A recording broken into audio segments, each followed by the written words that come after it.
আজকে আমাদের যুবক সমাজ পাগল, বুঝে না, বুদ্ধি কম, সারাদিন ক্রিকেটার জুয়ার পিছনে সময় দেয়। তাকিয়ে দেখো হে যুবক, আমেরিকা ইসরায়েলের দিকে। আমেরিকা ইসরায়েল চীনের কোনো ক্রিকেট টিম নাই। তারা তোমাদের মতো পাগল নয়। তারা পড়াশোনা করে, অস্ত্র বানিয়ে, আবিষ্কার করে অপেক্ষায় আছে। তোমাকে খেলায় মত্ত রেখেছে, তোমাকে জুয়ায় মত্ত রেখেছে। একদিন তোমাকে কচু কাটা করে কাটবে, এই অপেক্ষায় আছে যুবক। তোমার বুদ্ধি কম, তুমি বুঝতে পারো না।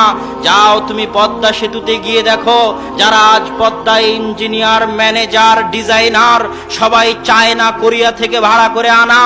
আর মাথায় ইট পাটকেল নিয়ে পাইলের মধ্যে ফেলতেছে যে লেবার, ওই লেবার হচ্ছে বাঙালি, বাংলাদেশি। এত অধপতন কেন? এইভাবে যদি মদ, গাঞ্জা, ফেন্সিডিল আর অবৈধ সম্পর্ক নিয়ে ব্যস্ত থাকো যুবক, তাহলে চিরদিন লেবারিগিরি করেই খেতে হবে। অতএব এখনই সজাগ হতে হবে, আত্মমর্যাদাশীল হতে হবে, নিজেকে দাম দেওয়া শিখতে হবে। দাম দেওয়া কাকে বলে? আত্মমর্যাদা কাকে বলে?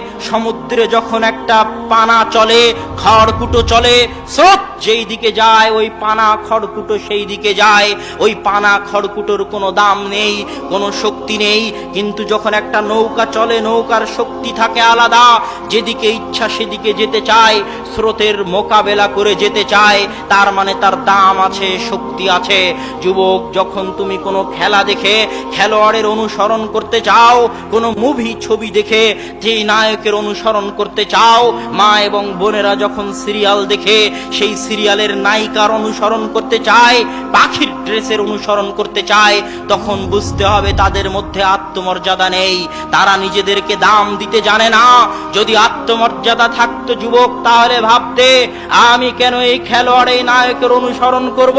আমি তো এমন কাজ করব যেন একদিন এই খেলোয়াড়, এই নায়ক আমার রাসূল মুহাম্মদ সাল্লাল্লাহু আলাইহি ওয়াসাল্লামের অনুসরণ করে। এর নাম ঈমান, এর নাম আত্মমর্যাদা, এর নাম নিজেকে দাম দেওয়া। কিন্তু আমি তোমাদেরকে কিভাবে বুঝাবো যে তোমরা নিজেদেরকে দাম দিতে জানো না, আত্মমর্যাদাশীল হতে জানো না?